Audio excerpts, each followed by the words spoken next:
Ece'nin Örgüleri YouTube kanalına hepiniz hoş geldiniz. Bugün sizlerle minik kızlarımız için bu şirin hırkayı birlikte yapmak istiyorum. Hırkamızın yapımına yakadan zincirler çekip trabzanlarla başlıyoruz. Robayı istediğimiz ölçüde hazırladıktan sonra gövdeyi yapıyoruz. Gövdeyi tek parça halinde bitiriyoruz. Kolları yapıyoruz, her iki kolu. Kolumuz dikişsiz oluyor arkadaşlar. Bakın, hiçbir dikiş uygulamıyoruz. Gövdemiz de aynı şekilde. Bu hırkamız tamamen dikişsiz bir şekilde bitiriyoruz. En son olarak yakamıza şu şekilde bir uygulama yapıyoruz. Daha şık görünsün diye, ama yapmasanız da düz bir şekilde kullanabilirsiniz. Kenarında dilimli bir şekilde çevirdim ben. Siz daha farklı bir şekilde de çevirme işlemi yapabilirsiniz. Malzemelerimizi söylemek istiyorum. Hırkamız için bir ip yetmiyor. 2 adet 100 gramlık ipe ihtiyacımız var. Alize şekerin bebe yününü kullanıyorum ben bugün. Üzerinde 320 metre 100 gram yazıyor.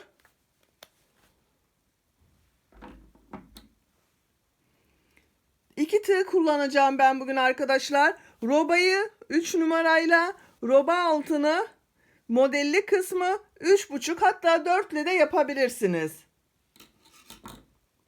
Dikmek için de 3 adet düğmeye ihtiyacımız var. Şu şekilde 3 düğme. İplerini kesmek için bir makas. Ölçüm yapabilmek için de mezruya ihtiyacımız var. Malzemelerimiz bu kadar. Hazırsak hep birlikte hırkamızın yapımına geçelim. Arkadaşlar, kanalıma abone değilseniz abone olabilirsiniz. Zil şekline de tıklarsanız bundan sonra yükleyeceğim videolarda ilk önce sizlerin haberi olur. Hepinize iyi seyirler. Bu hırkayı benimle yapacak olan arkadaşlara da kolay gelsin.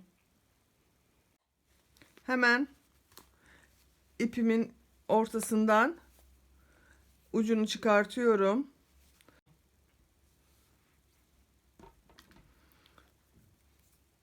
Üç numara tığımı aldım. Zincir çekiyoruz. 3-6 aylık bebek için toplam 58 zincir benim için yeterli.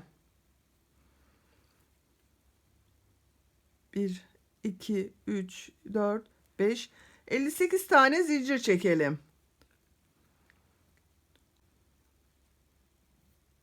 Evet, 58 zincirimi çektim. Hemen bunu bir ölçelim. Kaç santim zincir çekmişim ona bir bakalım.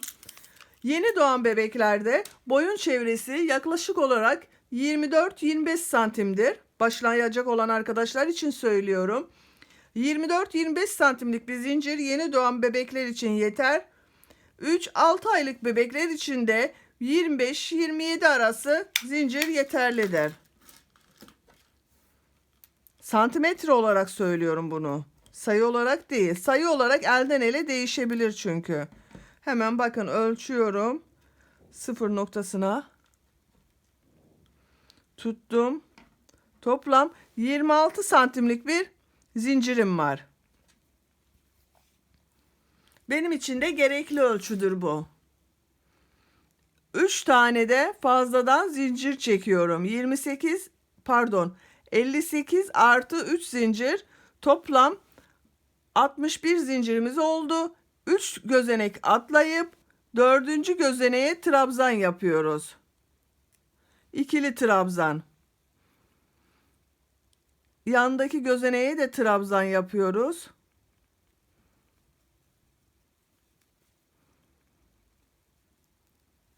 Trabzan yapıyoruz. Trabzan yapıyoruz. Trabzan yapıyoruz. 8 tane trabzan olacak ön parçamızda. 2, başlangıçtaki de bir trabzan olarak ele alıyoruz. 3 zincir çekmiştik. 2, 4, 6, 7, 8 trabzanı yaptık. Ön parçamızın ilk başını yaptık. Hemen yandaki gözeneğe geçiyorum. Bir trabzan yapıyorum 9'uncuya. 2 zincir çekiyorum. Hemen aynı gözeneğin içine tekrar batıyorum. Bu arttırma kısmımız robamızda.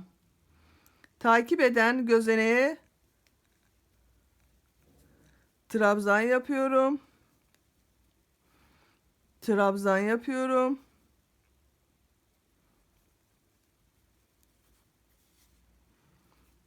Kol içinde 12 trabzan yapacağız.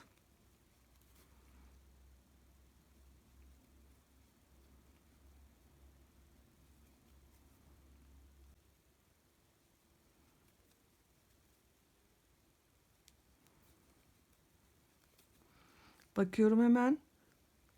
Bu arttırma yerimizde. 2, 4, 6, 8, 10, 12. Kol içinde 12 trabzanı yaptık. Hemen yanındaki gözeneğe roba arttırması için bir trabzan yapıyorum. 2 zincir çekiyorum. Aynı gözeneğin içine tekrar bir trabzan yapıyorum. Bu da arka ile kol ayrımındaki arttırma kısmımız. Şimdi arka için trabzanları yapımına geçiyoruz. Arkada da 14 adet trabzan olacak. 2 trabzanları sayarken şu arttırmalardakileri saymıyoruz. Onlardan hariç 14 tane trabzan yapalım.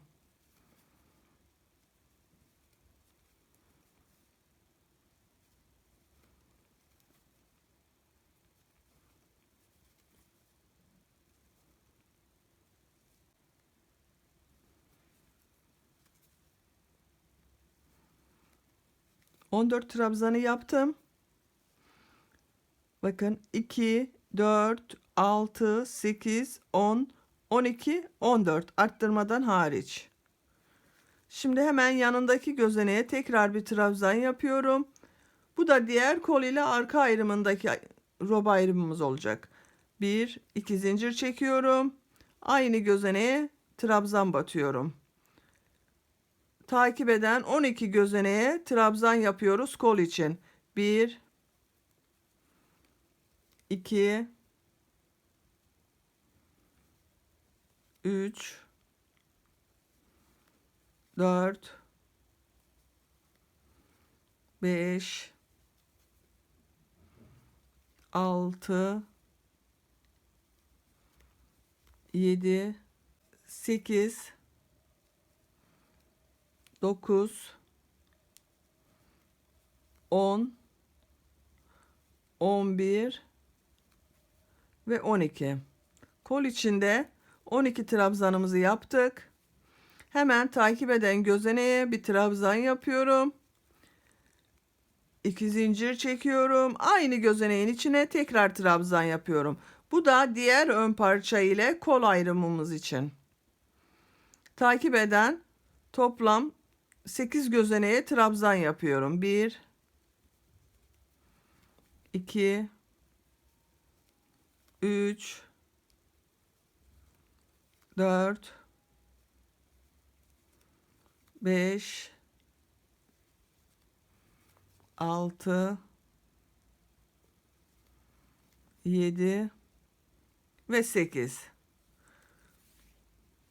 Bu şekilde robamızın başlangıcını yaptık. Bakın şu şekilde bir 5 köşeli, hani 1, 2, 3, 4, 5 şekilden oluşan bir roba başlangıcımız oldu. Hemen ikinci sıraya geçiyoruz. Bir zincir çekiyorum. Aynı gözeneğin içine batıyorum. Takip eden gözeneklere de trabzan yapıyorum.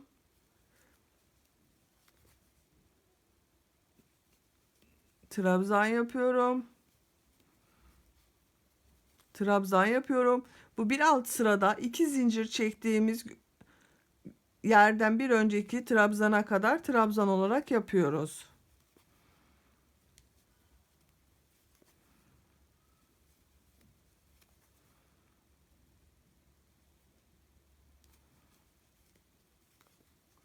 Evet, bakın trabzanların üzerine trabzanlarımızı yaptık. Şimdi aynı gözeneğin içerisine batıyorum. Bir arttırma yapıyorum. Boşluğa batıyorum 2 zincirliğin içerisine. 2 tane arttırma yaptık ön parçada. 1 2 zincir çekiyoruz. Boşluğun 2 zincirlik kısma bir trabzan yapıyoruz. Bu da koldaki ilk arttırmamız oluyor. Hemen yanındaki trabzanın tepe noktasına batıyorum. Tekrar bir arttırma yapmam gerekiyor. Aynı gözeneğin içerisine bir daha batıyorum. 2. Zincirlerin üzerinden de 2 tane ikişer tane, 2 bu tarafa 2 bu tarafa yaparak trabzan yapabilirsiniz. Ama o zaman bu 2 zincirlik kısım çok delikli gözüküyor. Bakın şu kısım çok delikli gözüküyor.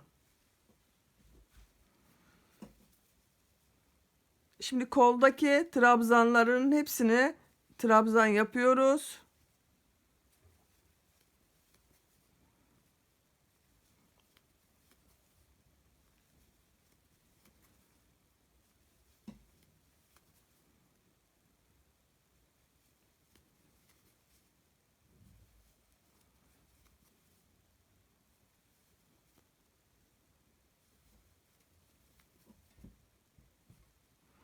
Evet, trabzanlarımızı yapıyoruz. Bitmek üzere koldaki trabzanlarımız.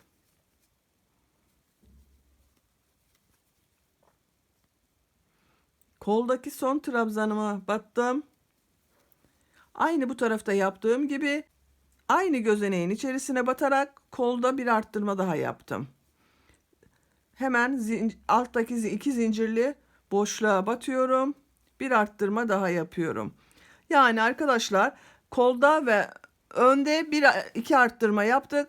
Kolda 2 bu tarafta 2 bu tarafta olmak üzere toplam 4 trabzan arttırmamız oldu. 1 2 zincir çekiyoruz. Boşluğa batıyoruz. Bir arttırmamız oldu. Hemen yandaki trabzana batıyorum. Aynı gözeneğin içerisine tekrar batıyorum. İkinci arttırmamız oldu arka parçada. Takip eden gözenekleri diğer arttırma kısmına kadar yapıyoruz.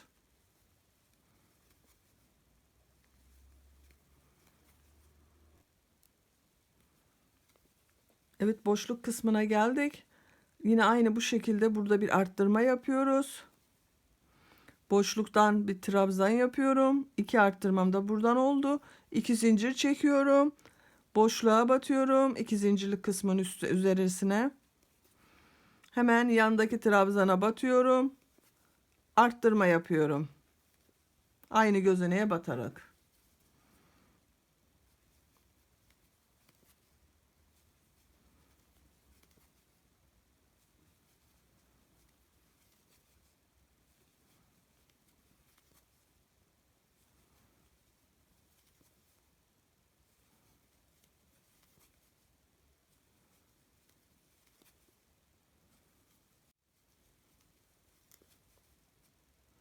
Kolla diğer ön parça arasındaki arttırma kısmına geldim. Koldan bir arttırma yapıyorum. Aynı gözeneğe batıyorum.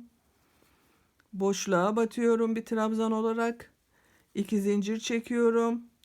Boşluğa batıyorum. Öndeki trabzana batıyorum. Bir arttırma yapıyorum.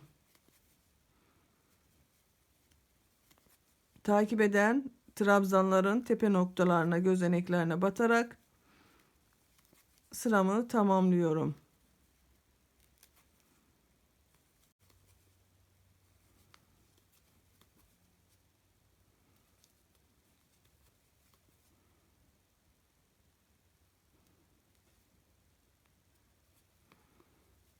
Böylece sıra sonuna geldik. Bakın ikinci sıramızda da şu şekilde oldu robamız. Arttırmalarımıza bu şekilde devam ederek bir 9 sıra kadar yapalım arkadaşlar. Toplam benim yapacağım ölçüde 10 santimlik bir roba lazım. 9-10 santim kadar bir robamızı yapalım.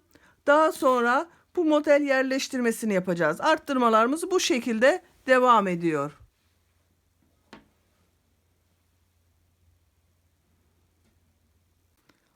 Hırkamızın 4 noktasından arttırmalarla bir kare roba elde ettim. Kare şeklinde bir roba. Hemen ne kadarlık olduğunu bir ölçüyorum. Bakın 9 santim. Bu da benim yapacağım hırkanın büyüklüğü için yeterli bir ölçü. Şimdi artık modelimizin yerleşimine geçiyoruz. Kolu ayırmıyoruz hemen. Kolu da bir sıra gövde ile birlikte model yerleştirelim ki ayrı durmasın.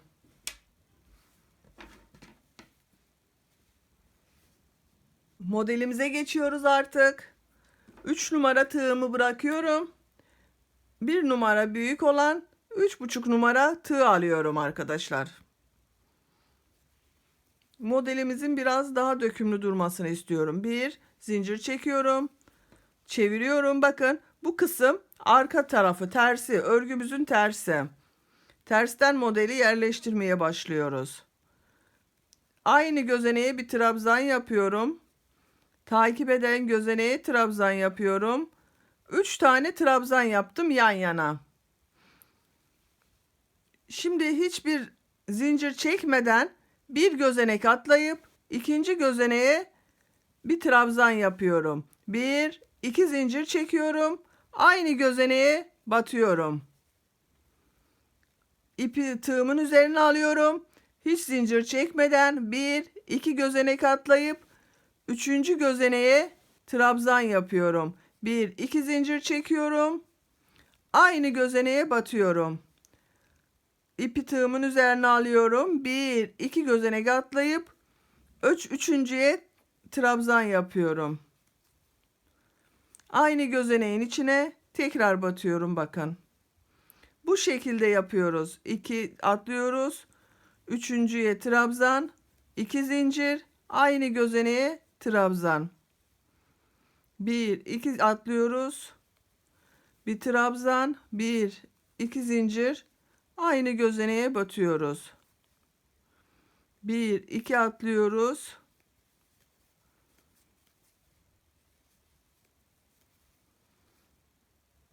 Bir iki atlıyoruz. Bakın ayrım noktasına geldik. Trabzana battım. 1 2 zincir çekiyorum. Aynı gözeneğe batıyorum. Alıyorum ipi tığımın üzerine, yine arayı atlayıp koldaki ilk trabzana batıyorum. 1 2 zincir çekip bir trabzan yapıyorum. Bu şekilde 1 2 atlayıp bir trabzan, 2 zincir, aynı yere tekrar batıyoruz. Bu şekilde yapıyoruz.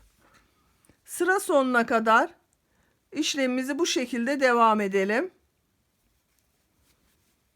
V şekli elde ediyoruz. Bakın 2 ayaklı V şekilleri elde ediyoruz. 1 2 atlıyoruz. Üçüncüye batıyoruz.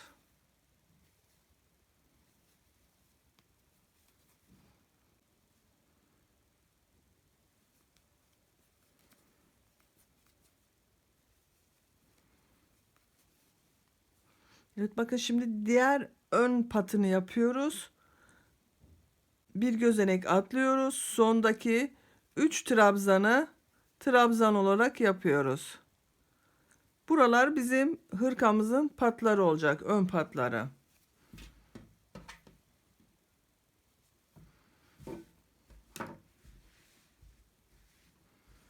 Bu şekilde modelimizin temelini yaptık. Burada dikkat etmemiz gereken tek nokta, bu önlerin modellerinin birbirine eşit olması gerekiyor. Bakın 3 pattan sonra 1 2 3 4 5 6 7 modelim var ayrıma kadar.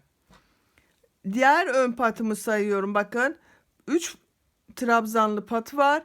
1 2 3 4 5 6 7.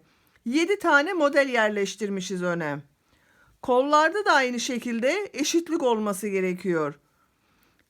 Bakın 1 2 3 4 5 6 7 8 9 10 11 12 13 14. 14 model bu kola yerleştirmişiz. Bu kısım zaten arkamız. Arka modeli de sayıyorum ben hemen.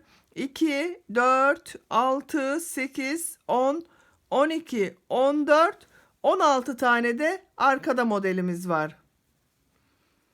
Diğer kolu sayıyorum. 2, 4, 6, 8, 10, 12, 14. 14 bu koldu, 14 de bu kol. Dikkat etmemiz gereken noktalar bunlar arkadaşlar. Eşit olması gerekiyor. Önlerin birbirine eşit, kolların birbirine eşit olması gerekiyor. Şimdi hemen modelimizin yerleşimine geçiyoruz. Bu ana modelimizi yapacağız. Bakın. Bir zincir çekiyoruz. Artık örgümüzün düz tarafına geçtik. Bakın burası düz tarafı. İlk gözeneğe bir trabzan yapıyorum. Ön pat için. 3 tane trabzan var. Bu 3 trabzan hiç değişmiyor. Hırkamız bitesiye kadar bu 3 trabzana devam edeceğiz. 2 3 trabzanı yaptık kenar patta. İpi tığımın üzerine alıyorum. Hiçbir zincir çekmeden hemen 2 zincir çektiğimiz gözeneğin içine batıyorum. Bakın. Bir trabzan yaptım. 2 trabzan yaptım. 1 2 zincir çektim. Aynı boşluğa 2 trabzan daha yapıyorum. Yapımı çok kolaydır bu hırkamızın. Zevkle yapacağınıza inanıyorum. Zincir çekmeden ipi tığımın üzerine alıyorum. Bir sonraki model yuvasına geçiyoruz. Buraya da 1 2 trabzan yapıyorum. 2 zincir çekiyorum. Aynı boşluğa yine 2 tane trabzan yaptım. İpi tığımın üzerine alıyorum. Boşluğa batıyorum. Modelin boş yuvasına 1 2 zincir çektim. Aynı yuvanın içerisine 2 trabzan daha yapıyorum. İpi tığımın üzerine alıyorum. Model yuvasına batıyorum. Bir trabzan, 2 trabzan, 2 zincir, 2 trabzan yapıyorum. Artık modelimiz bu şekilde devam edecek. Başka hiçbir şey yok.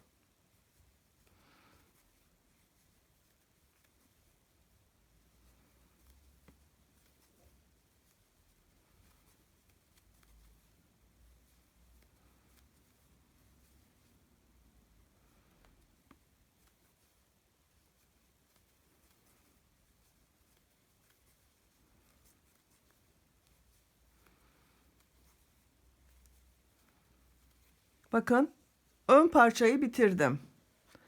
Ön kısma modelimizi yerleştirdik. Şimdi ayrım noktasına geldik. Burada bir tane zincir çekiyorum. Kolu atlıyorum. Bakın arka noktaya başladığımız yuvaya yapıyoruz. Bir tane trabzan yapıyorum. Aynı yuvanın içerisine bir trabzan, 2 zincir, 2 trabzan. Zincir çekmeden ipi tığımızın üzerine alıyoruz. Diğer yuvaya batıyoruz. 2 trabzan yapıp 2 zincir çekiyoruz.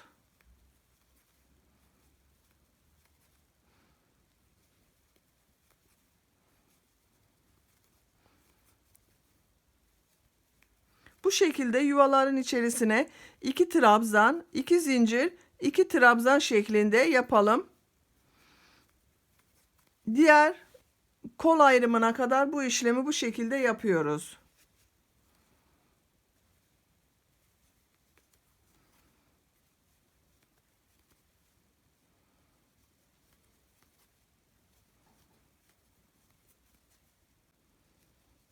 Arka modellerde son yuvayı yapıyorum. 2 zincir çektim. Aynı yuvaya 2 trabzan yaptım. Bakın arka modelleri de tamamladık. Bir zincir çekiyorum, artık kol altına geldim. Ayrım noktasındayız. İpi tığımın üzerine aldım. Bakın koldan 14 tane modeli atlayıp öndeki ilk yuvaya bir trabzan yapıyorum. Bir trabzan daha yapıyorum. 2 zincir çekiyorum. Bir trabzan, bir trabzan daha, 2 trabzan. Takip eden yuvaya bir trabzan, bir trabzan daha, 2 zincir, 2 trabzan. Diğer yuvaya geçiyorum. 2 trabzan, 2 zincir, 2 trabzan. Diğer yuvaya geçiyorum. 2 trabzan, 2 zincir, 2 trabzan. Diğer yuvaya geçiyorum. 2 trabzan, 2 zincir, 2 trabzan. Diğer yuvaya geçiyorum. 2 trabzan, 2 zincir, 2 trabzan.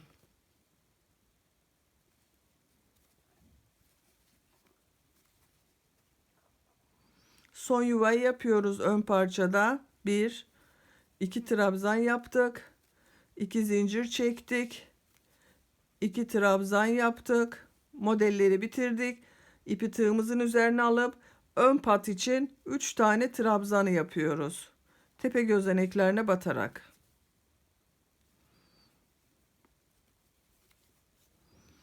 Bu şekilde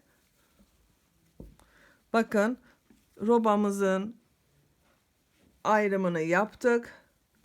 Artık gövdeyi tek parça halinde götürebiliriz. Kol altlarımızda şu şekilde bir görüntüler elde ettik. Hemen ikinci modelimizin yerleşimine geçiyoruz. Bir zincir çekiyoruz. Örgümüzü çeviriyoruz. Aynı gözeneğe bir trabzan yapıyoruz. Takip eden gözeneğe trabzan. Bu ön patlarda 3 trabzan sabit kalıyor. Hiç zincir çekmeden ipi tığımın üzerine alıyorum. Modelin ortasındaki 2 zincirlik boşluk yuvaya batıyorum. 1 2 zincir çekiyorum. Aynı yuvaya bir daha batıyorum. Zincir çekmeden ipi tığımın üzerine alıyorum. Diğer yuvaya geçiyorum. 1 2 zincir çekiyorum. Aynı yuvaya batıyorum. İpi tığımın üzerine alıyorum. Diğer modelin 2 zincirlik boşluğuna batıyorum. 1 2 zincir çekip yapıyoruz.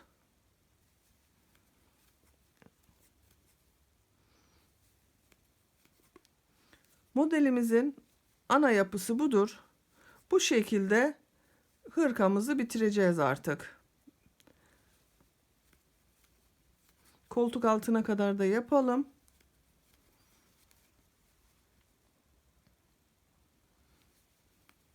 Bir sırada yuva hazırlıyoruz. Bir trabzan, 2 zincir, bir trabzan halinde. İkinci sırada da modelimizi yerleştiriyoruz. 2 trabzan, 2 zincir, 2 trabzan. 1 2 zincir çekiyoruz. Geliyoruz. Koltuk altını yaparken bir zincir çekmiştik. Bakın hemen o zincirin içerisine bir batıyorum. 1 2 zincir çekiyorum. Burada bir yuva daha oluşturuyorum.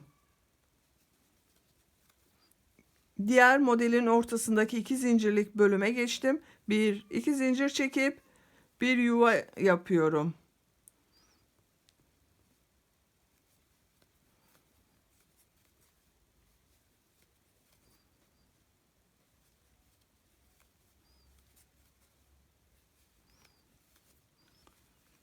Bakın bu şekilde arkadaşlar, koltuk altında da bir tane yuva yaparak bir model daha çoğaltmış olduk. Bu da hırkamızın biraz daha dökümlü ve güzel durmasını sağlıyor.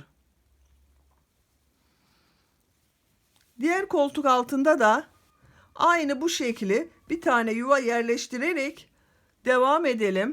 Modelimizi bu şekilde hırka boyunu bitirene kadar devam edelim. Daha sonra kolları yapalım. Arkadaşlar, gövdeye başladığımız yerden bir modeli sizinle birlikte yapmıştık. Ben toplamda 2, 4, 6, 8 model yaptım. Benim için gerekli ölçüyü bitirdim. Kolu başlamak istiyorum hemen.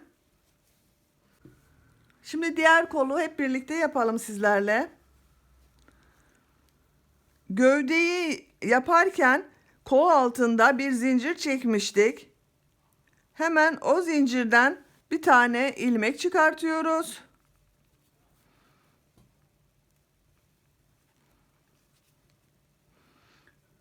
Gördüğümüz ilk yuvaya bakın, kolda ayırdığımız 14 tane yuva vardı. İlk yuvaya modelimizi yapmaya başlıyoruz. İlk trabzanımızı yaptık. İkinci trabzanımı yaptım.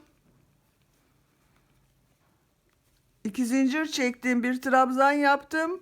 Bir trabzan daha yaptım. Şu başlangıç yaptığımız ipimizi hemen keselim.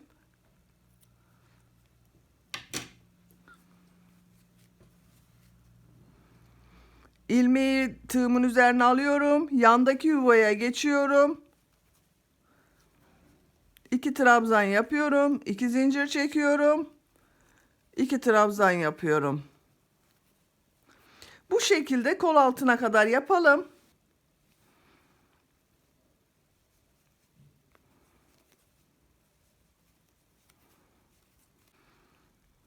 Koldaki son yuvamı yapıyorum. 1, 2 zincir çekip 2 trabzan yapıyorum.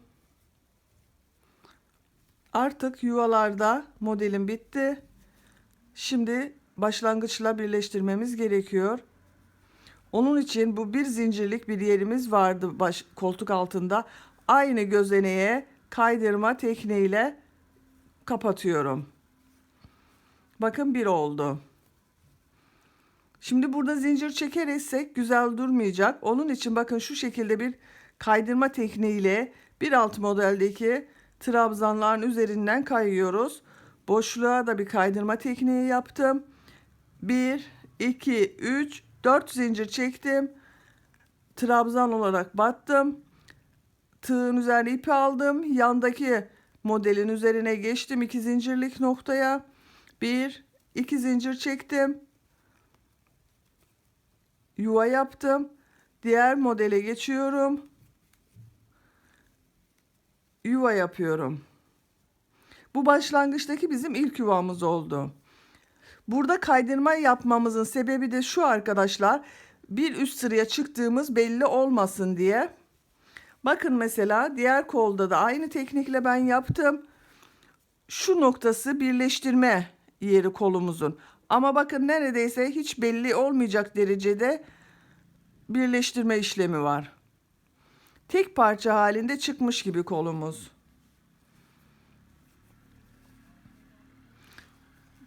Bu şekilde yuvaları sıra sonuna kadar yapalım. Burada da kaydırma tekniğini nasıl yaptığımızı bir daha göstermek istiyorum.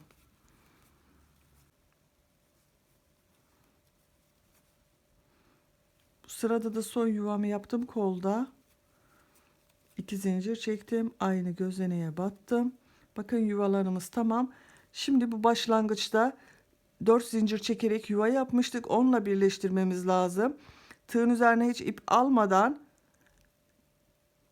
buradaki zincire batıyorum. Kaydırma tekniğiyle sıramı kapatıyorum. Bakın, bir oldular. Yani model birbirini takip etti. Bir trabzan yapıyorum buraya. 2 trabzan yapıyorum. Artık modeli yerleştiriyoruz yuvaya. 1, 2 zincir çekip 2 trabzan yapıyoruz. Yandaki yuvaya geçiyoruz. 2 trabzan yaptım. 2 zincir çektim. 2 trabzan yapıyorum. Diğer yuvaya geçiyoruz. Bu şekilde sıra sonuna geldiğimiz zaman bir alt sırada yaptığımız gibi kaydırma tekniğiyle trabzanların üzerinden giderek bu yuvayı oluşturmaya geçeceğiz. Bu şekilde kolumuzu yapalım. Benim yaptığım modelde, benim ölçümde toplamda 2, 4, 6 model yapılmış. 7. modelde farklı bir işlem yapılıyor. Oraya kadar yapalım. Siz eliniz sıklığına göre model yerleştirmesi değişebilir. Onun için 15 santimlik bir ölçü yapın kolda, yeterli olacağını düşünüyorum. Ben kalın tığ kullandım ama siz 3 numara tığla da devam edebilirsiniz modellerin yapımına. Ben biraz daha böyle kabarık durmasını istiyorum bebeğin üzerinde. Kız bebeği de olduğu için biraz daha kabarık kabarık dursun istiyorum. Onun için bir numara farklı tığa geçtim. Siz ama robada yaptığımız gibi 3 numarayla da devam edebilirsiniz model yapımına. Şimdi kol ucuna kadar hazırlayalım. 15 santimlik kol vardı. 13 santim kadar bir örelim buraya kadar. Şu V şekline kadar yapalım. V şeklinden sonra farklı bir işlem yapıyoruz. Eksiltme yapıyoruz kol ucunda. Onu göstermek istiyorum. Sizlerle birlikte başlamış olduğum kolu ilk yaptığım kolla aynı ölçüde ben bitirdim. 14 model yerleştirmiştik her bir kola. 14 modeli toplam 1, 2, 3, 4, 5, 6 model. Bir en son olarak da bu yuvaları yerleştirdik. Burada bıraktık. Şimdi buradan itibaren bir eksiltme yapacağız. Hemen ben bir kol boyunu ölçeyim ne kadar olduğunu. Merak eden arkadaşlara. Bakın koltuk altından 13 santim. Ama daha ucuna 2 sıra gideceğiz. Onu da göz önüne alalım. Yakadan omuzdan başlangıcı da 24 santim. Şimdi hemen size ben nasıl eksiltme yaptığımızı göstermek istiyorum. İlk yuvaya trabzan yapıyoruz. 3 adet trabzan yapıyoruz zincir çekmeden. Bakın şu şekilde 3 adet trabzanı yaptık. Zincir çekmeden bir sonraki yuvaya trabzan olarak geçiyoruz. Buraya da 3 adet trabzan yapıyoruz. Takip eden yuvaya da 3 adet trabzan yapıyoruz. Geçişlerimizde zincir yok.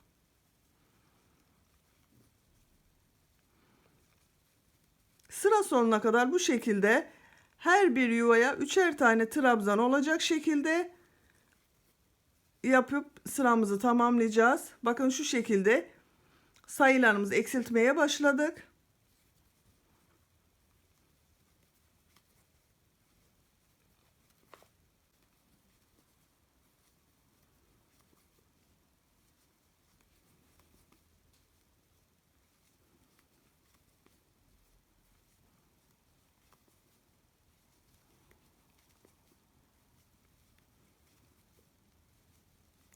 Sıra sonunu tamamladım. Bakın son yuvaya da 3 trabzanı yaptım. Başlangıçtaki trabzanla kaydırma tekniğiyle sıramı kapattım. Şimdi bu uç kısımdaki dilim kısımlarını yapacağız. Onun için de bakın şöyle bir zincir çekiyorum. 1, 2 gözenek atlıyorum. Bakın 1, 2 atlıyorum. Üçüncüye bir trabzan yapıyorum. Aynı gözeneğin içerisine 5 adet trabzan yapıyorum.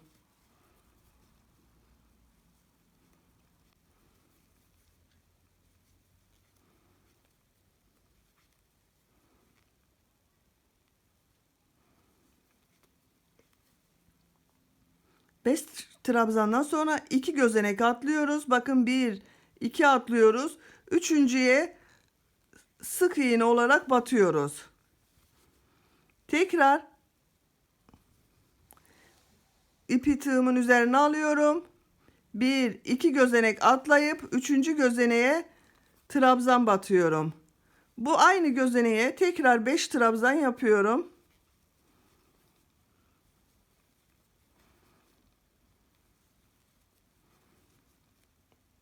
Bir, iki gözenek atlayıp tığımın üzerine ip almadan sık iğne halinde batıyorum.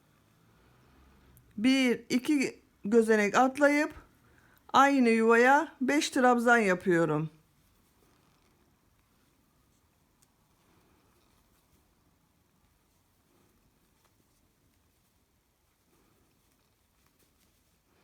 Bir iki gözenek atlayıp batıyorum. 2 gözenek atlayıp 5 trabzan yapıyorum.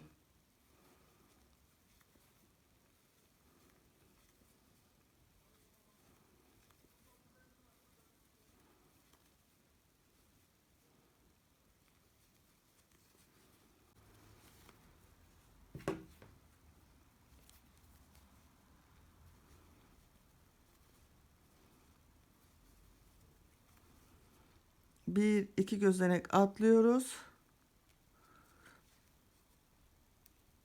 Batıyoruz. Bir iki gözenek atlayıp 5 tane trabzan yapıyoruz.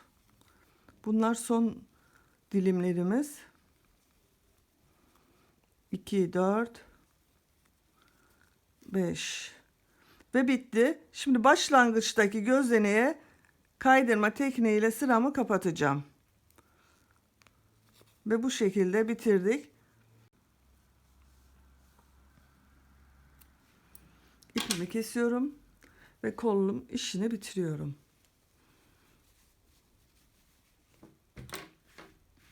Bakın bu şekilde kol ucunu da eksilttik arkadaşlar. Hem dilimli bir modelimiz oluştu. Süslü bir kol oldu. Kollarımızı böylece bitirdik. Hemen bitmiş halini ölçelim. Sizinle yaptığımız kolun son dilimden önce 13 santimdi. Bakın 15 santim. Dilimle birlikte 15 santimlik bir ölçü. Bu da benim yapacağım 0-3 aylık bebekler için yeterli bir ölçü. Şimdi sizinle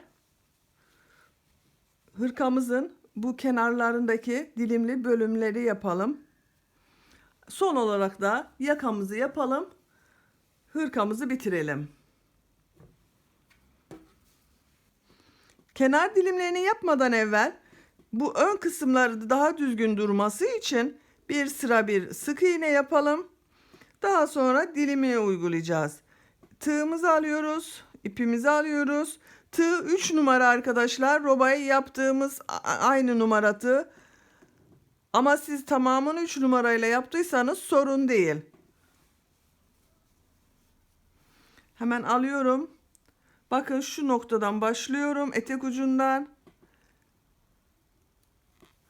Gövdeyi yaparken bakın şurada karşı tarafta bitmişti ip işimiz.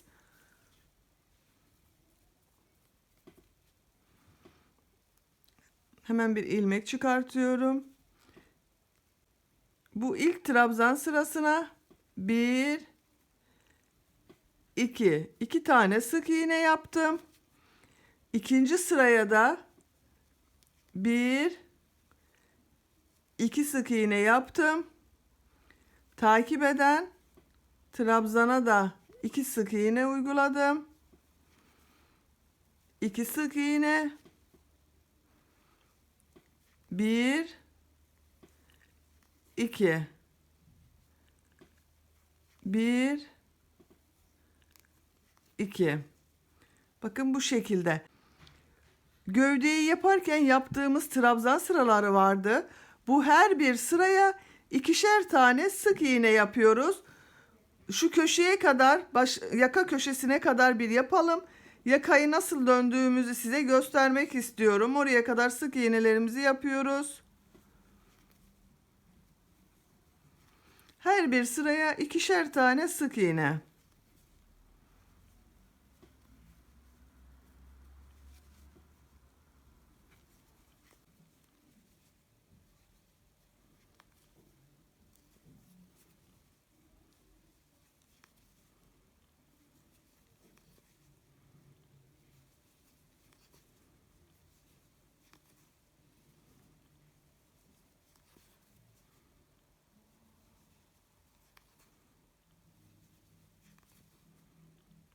Bakın yakanın tepe noktasına geldim. Şöyle bir sıra sık iğnemizi yaptık. Burada dönüş için Aynı gözeneğe bir sık iğne daha yapıyorum. Yuvarlak bir görüntü elde ediyorum. Devam eden bütün gözeneklere sık iğne olarak batıyoruz.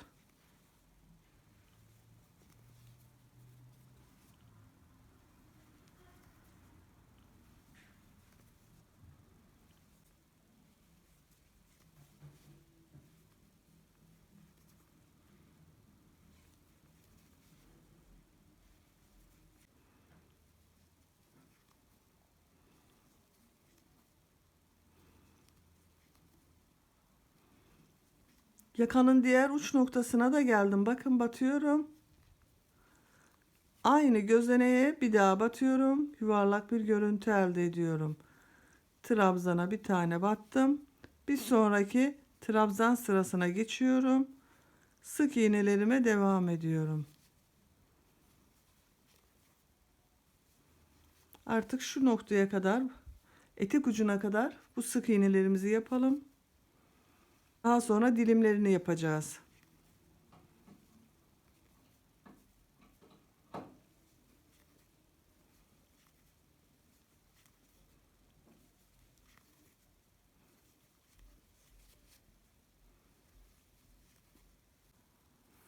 Evet, diğer ön parçamızı da bakın kenarını sık iğne yaptım. Bu şekilde de düzgün oldu. Bakın hırkamızın çevresi. Şimdi kenar dilimlerini yapalım. İpimi buradan kesiyorum.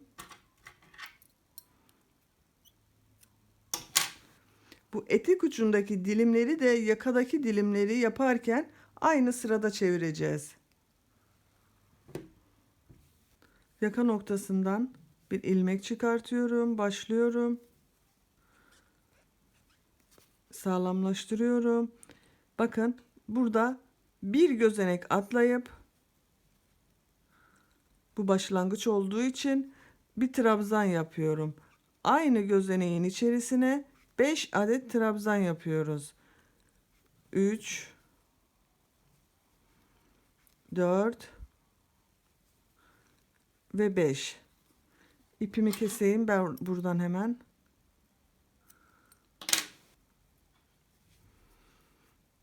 Bir, iki gözenek atlayıp üçüncü gözeneğe sık iğne batıyoruz. İpi tığımızın üzerine alıyoruz. Bu sefer bir gözenek atlayıp ikinci gözeneğe trabzan yapıyoruz. Aynı gözeneğe 5 adet trabzan yapıyoruz. 3 4 5. Bir iki gözenek atlayıp üçüncü gözeneğe sık iğne yapıyoruz. Bir gözenek atlayıp ikinci gözeneğe 5 trabzan yapıyoruz.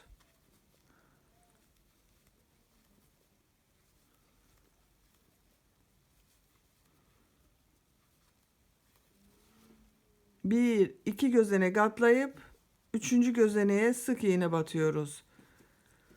Burada başlangıçta iki gözenek, sık iğneden sonra bir gözenek atlamamızın sebebi de şu: gergin durmasın. Aralarda ikişer gözenek atlasak burası biraz gerer, o da hoş görüntü vermez. En düzgünü bu şekilde oluyor. Şimdi sık iğne yaptım. İpi tığımın üzerine alıyorum. Bir gözenek atlayıp aynı gözeneğe 5 adet trabzan yapıyorum. 3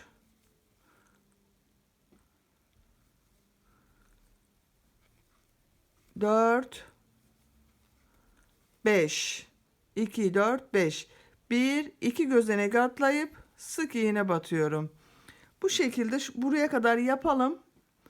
Köşeyi birlikte dönelim. Bir gözenek atladık.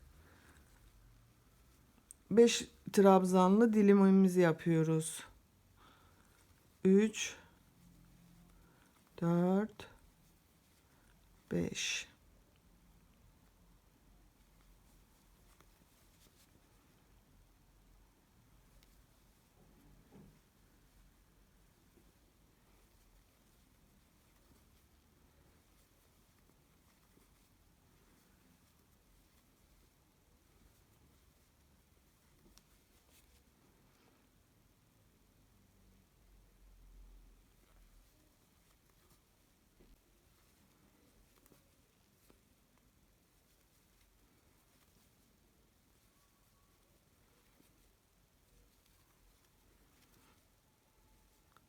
5 trabzanı yaptım.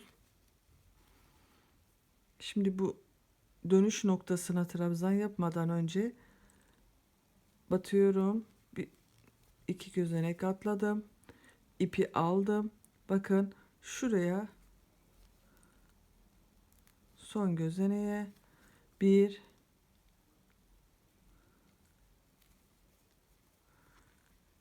iki,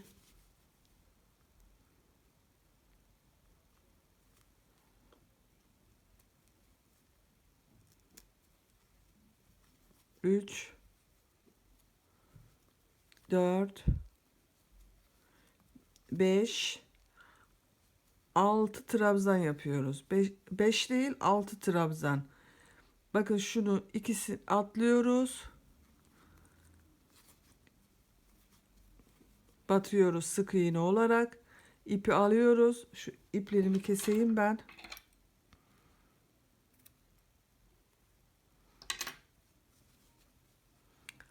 İpi tığımın üzerine alıyorum. Bakın şu yuvalının içerisine trabzan yapıyorum. 1, 2, 3, 4, 5. 5 trabzanı yaptık. Bir zincir çekiyoruz. Bu iki yuva arasındaki boşluğa sık iğne halinde batıyoruz. Bir zincir çekiyoruz. İpi tığımızın üzerine alıp bir sonraki yuvaya geçiyoruz. 5 adet trabzan yapıyoruz. 2, 3, 4, 5. Bir zincir çekiyoruz. Boşluktan sık iğne yapıyoruz. Bir zincir çekip hemen yandaki yuvaya 5 adet trabzan yapıyoruz. 1, 2, 3, 4, 5. 2 yuva arasındaki boşluğa batacağız. Bir zincir çektim. 2 yuva arasındaki boşluğa sık iğne battım. Bir zincir çektim. Yandaki yuvaya geçtim. Bu şekilde diğer köşeye kadar gelelim etek ucunda. Buradan bir dönüşü sizinle yine birlikte yapalım.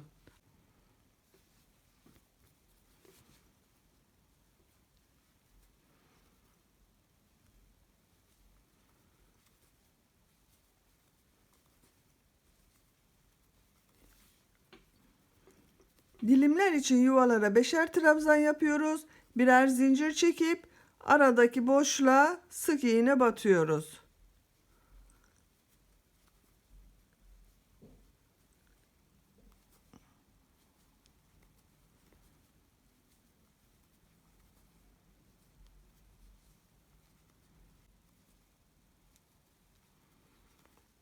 Etekteki son dilimi de yaptım. Bir iki gözenek atlayıp sık iğne batıyorum. Zincir çekmeden ilk gözeneğe trabzan yapıyorum. Aynı şu diğer köşede olduğu gibi 6 tane trabzan yapıyorum. 1, 2, 3, 4, 5 ve 6. Hemen karşıdaki dilimi nereye yaptığıma bakıyorum. Bakın yuvalı sıraya yapmışım. Yani şuraya dilim yapmam lazım. Onu ayarlamam gerekiyor burada. 2 tane gözenek atladım. Artık zincir çekmiyoruz dilimler arasında. İpi tığımın üzerine aldım. Bir gözenek atlayıp 5 trabzan yapıyorum.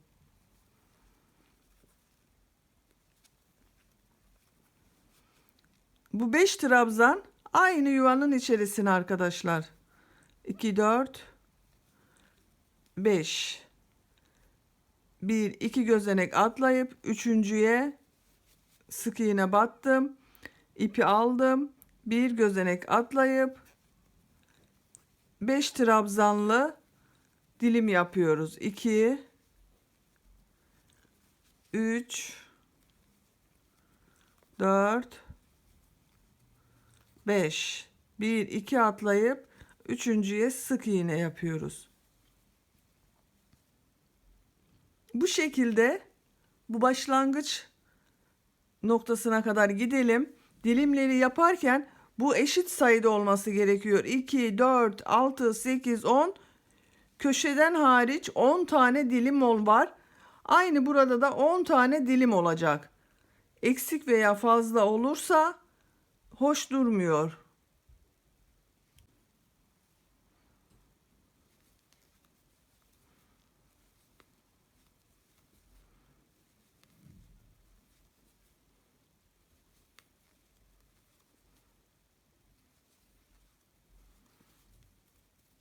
Beş trabzanı yaptım. 1 2 gözenek atlayıp üçüncüye sık iğne battım. Aldım. Bir gözenek atlıyorum. Bir sonraki gözeneğime 5 tane trabzan yapıyorum. 3 4 ve 5. Hemen bir sayıyorum, kontrol ediyorum kaç tane olduğunu. 10 tane model vardı burada, bakın. 2 4 6 8 10. Arada 10 model vardı. Burada sayıyorum. Köşeleri saymıyorum. 2 4 6 8 10. Dilimlerim bitmiş. Hemen bakın, kaydırma tekniğiyle şu başlangıca sıramı kapatıyorum. Böylece bitirmiş olduk. Bakın, güzel bir görüntüsü oldu önünde dilimle. Tam kız çocuklarına yaraşır bir çevirme yaptık. Artık yakamıza geçiyoruz arkadaşlar. Bakın, köşede bitirmiştik. İpimizi kesmiyoruz. Kaydırma tekniğiyle bak şu şekilde bir kaydırıyorum. 2 kaydırıyorum. 3'e kaydırıyorum. 1 2 3 4 zincir çekip trabzan yapıp bir yuva oluşturuyorum burada. İpi tığımın üzerine alıyorum. Bir gözenek atlayıp trabzan yapıyorum. 1 2 zincir çekip aynı gözeneğe trabzan yapıyorum. İkinci yuvamı yaptım. İpi alıyorum. 1 2 gözenek atlayıp bir trabzan yapıyorum. 2 zincir çekiyorum. Aynı gözeneğe batıyorum. İpi tığımın üzerine alıyorum. 2 gözenek atlayıp trabzan yapıyorum. 1 2 zincir çekip aynı gözeneğe batıyorum. 1 2 gözenek atlayıp trabzan yapıyorum. Bu şekilde yakamızı başlamış olduk. Bakın, bunu başladık arkadaşlar. Yuvaları yapacağız. Daha sonra üstlerinden 2 trabzan, 2 zincir, 2 trabzan modelimizi yapacağız. Başlangıçta bıraktığımız kadar 1 2 trabzan, 3 trabzan bırakalım. Yani bu tarafta 1 2 3 bırakıp şu noktaya kadar yuvalarımızı yapalım. Bir trabzan, 2 zincir, bir trabzan halinde yuvalarımı yakama yaptım. Bakın, sıra sonuna geldim. Sonda 1 2 3 tane gözenek kaldı. Bir zincir çekiyorum. Örgümü çeviriyorum bu şekilde. Tersi bana bakıyor, bakın. Bir trabzan yapıyorum yuvanın içerisine. İkinci trabzanı yapıyorum. 1 2 zincir çekiyorum. Aynı yuvanın içerisine 2 trabzan daha yapıyorum. 1 2. Hiç zincir çekmeden hemen yandaki yuvaya geçip trabzan yapıyorum. Bir trabzan daha yapıyorum. 1 2 zincir, 2 trabzan. Yandaki yuvaya geçiyorum. 2 trabzan yaptım. 2 zincir, 1 trabzan, 2 trabzan. Bu şekilde aynı bu hırkayı yaptığımız modelin aynısını yakada da uyguluyoruz. Bu şekilde yapalım sıra sonuna kadar.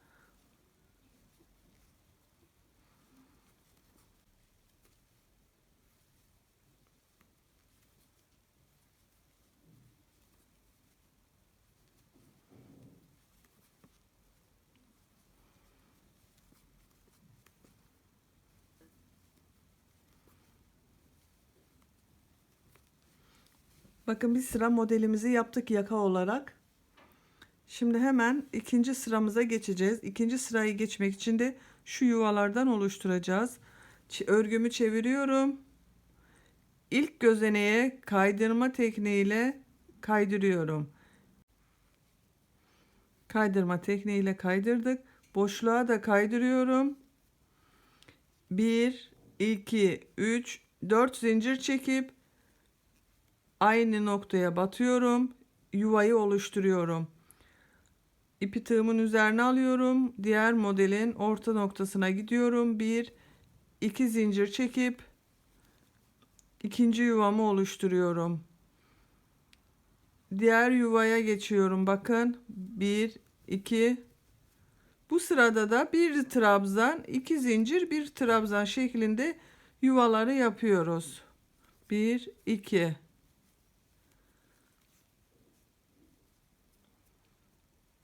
Bu şekilde aynı şekilde bir model daha yapalım.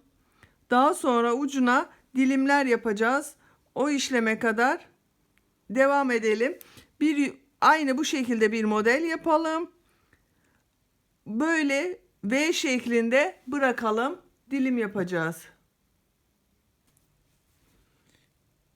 Yakamızın ucuna dilim uygulayacağımızı söylemiştim. O dilimden önceki son işlemi yaptım. V şeklinde bir trabzan, 2 zincir, bir trabzan şeklindeki sıramızı gittik. Şimdi buradan itibaren aynı şu etek ucunda uyguladığımız dilimleri yapacağız. Bir zincir çekiyorum. İlk yuvanın içerisine trabzan yapıyorum. İkili trabzan. 2 trabzan. 3 trabzan. 4 trabzan ve 5 trabzan. 5 tane trabzan yapıyoruz. Hemen şu aradaki boşluğa batacağız. Bir zincir çekiyoruz. 2 yuva arasındaki boşluğa sık iğne halinde batıyoruz. Bir zincir çekiyoruz. İkinci yuvaya geçiyoruz. İkinci yuvada trabzanlarımızı yapıyoruz. 5 tane trabzan yapılacak.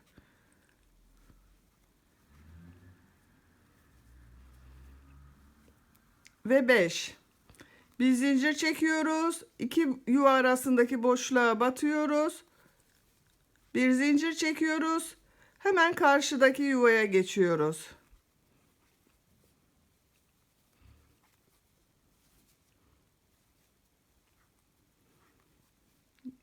Yavaş yapıyorum. Nasıl yaptığımı görün diye. Bakın 2, 4, 5. Bir zincir çekiyoruz. 2 yuva arasındaki boşluğa sık iğne olarak batıyoruz. Bir zincir çekiyoruz. Hemen yandaki yuvaya geçiyoruz. Buraya da trabzanlar yapıyoruz. 2, 3, 4 ve 5. Bakın bu şekilde bütün yuvaları aynı bu şekilde 5 trabzan olarak dolduralım. Yakamızı bitirelim. Dilimleri 5'er trabzan yaparak sonuna geldim. Bakın bir zincir çekiyorum sonda.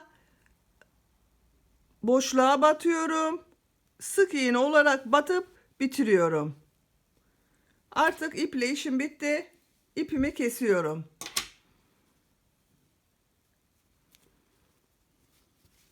Bakın bu şekilde güzel bir yaka elde ettik.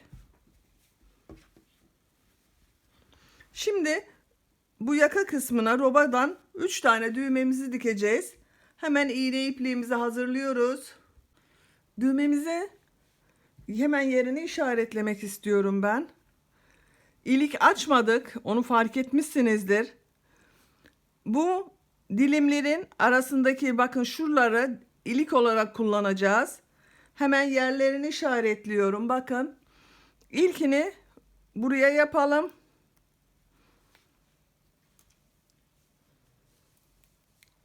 Roba sonuna bir tane ayarlayalım. Şu kısma bir tane yapalım. Bir tane de ortaya ayarlayacağız. Hemen ortaya da bir tane işaret bırakalım. Şurası güzeldir. İyi denk gelir bence.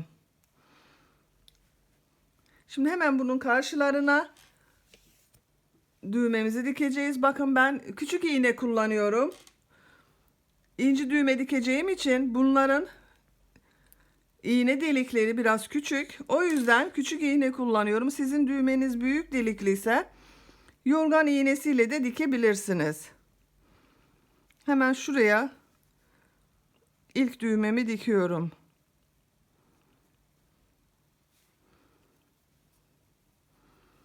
Alttan geçittireyim.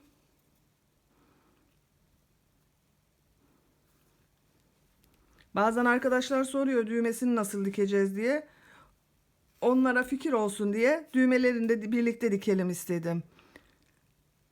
2 defa geçiremeyiz. O yüzden ipimi de 2 katlı yapmıştım. 2 kere dolayıp çekiyoruz.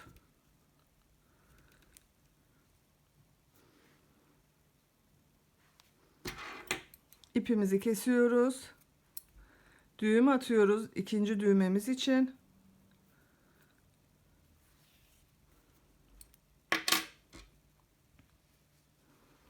Diğerinde roba sonunda dikeceğimizi söylemiştim. Şu kısım iyi gelir. Hemen şöyle geçireyim. Tersten göreyim düğmemin ucunu.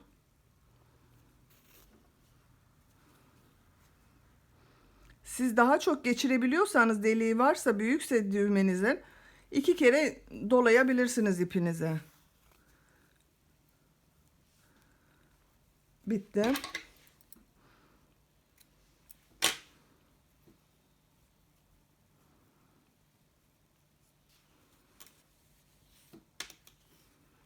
Şimdi ikisinin ortasına denk gelecek şekilde şuraya diğer düğmemi dikeceğim.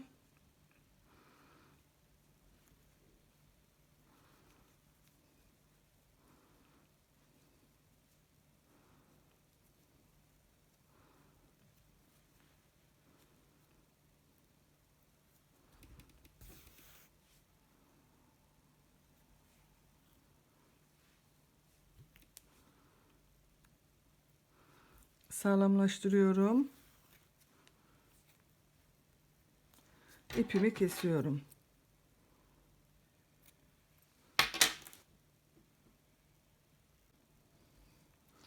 İşaret yaptım. İğnelerimi çıkartıyorum. Bakın hemen ilikleyelim. İlk düğmemizi buradan geçirdik. İkinci düğmemizi hemen şuradan geçiriyoruz. Bir aşağıdan yuvadan. Son düğmemizi de şuradan geçirelim.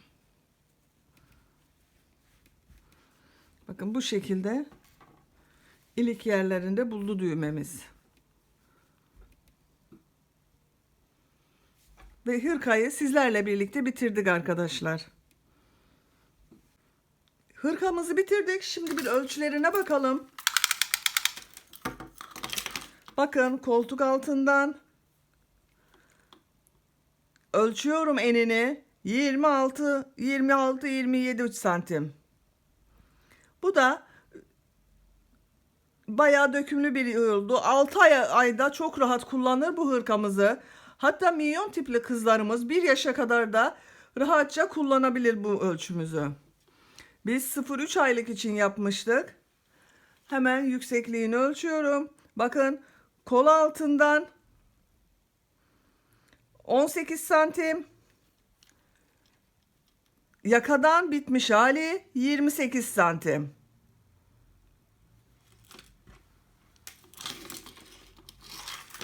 Kolunu ölçüyoruz.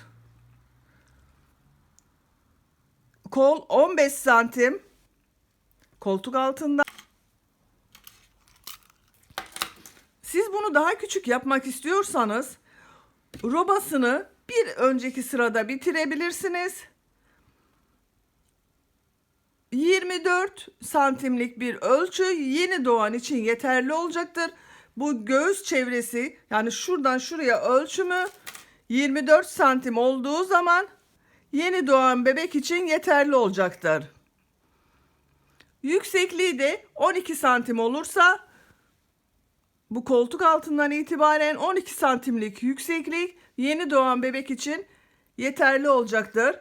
Kol da 10 santimlik kol yeterli olacaktır yeni doğan bebek için, 10-11 santim. Biz 3 aylık bebek için yaptık. Ölçülerimiz budur. Daha büyük yapmak istiyorsanız bu robanın eni 28 santim olması 1 yaş için ideal bir standart ölçüdür. Şu kısım 28 santim olacak. Bakın, şu kadarlık bir ölçü 1 yaş için yeterli olacak. Yüksekliği de 20-22 santim olması gerekiyor. Kolda 18 santim olursa yeterlidir 1 yaş bebek için. Arkadaşlar, ben sizlere verdiğim bu ölçüler standart bebek ölçüleridir. Ama sizin bebeğiniz daha iridir. Onun için 3 aylık yerine daha büyük 6 aylık bebek ölçülerinde yapabilirsiniz. Hırkamızın bitmiş hali bu şekilde, önden görüntüsü, arkadan görüntüsü de bu şekilde. Bakın, şu şekilde bir görüntümüz var arkadan. Önden görüntümüz de böyle arkadaşlar. Gayet dökümlü oldu. Kızlarımıza çok yakışacak bu model. Hırkamızın kol altında birer model arttırdığımız için de bakın biraz aşağı doğru çan şeklini aldı. Bu da daha hoş bir görüntü yaptı. Robadan farklı bir tığla modeli yaptığımız için de modelimiz daha kabarık durdu. Bakın arkadaşlar. Ama siz küçük tığ kullanırsanız da daha kibar, ince gibi duracaktır. Bakın mesela bu da ince bir tığla yapılan bir modelimdi. Aynı model ama bunda biraz daha küçük duruyor modellerimiz. Tercih size kalmış. Hangi tığı kullanırsanız. Bu güzel hırkamızı benimle birlikte yapan ve izleyen bütün arkadaşlara çok teşekkür ederim. Kanalıma abone değilseniz abone olursanız çok sevinirim. Zil butonuna tıklarsanız da bundan sonra yükleyeceğim videolardan ilk önce sizlerin haberi olur. Beğendinizse beğeni butonuna tıklamayı unutmayalım lütfen. Sizlerle yeni örgüler yapmak üzere, yeni videolarda buluşmak üzere. Hepiniz hoşça kalın, sevgiyle kalın.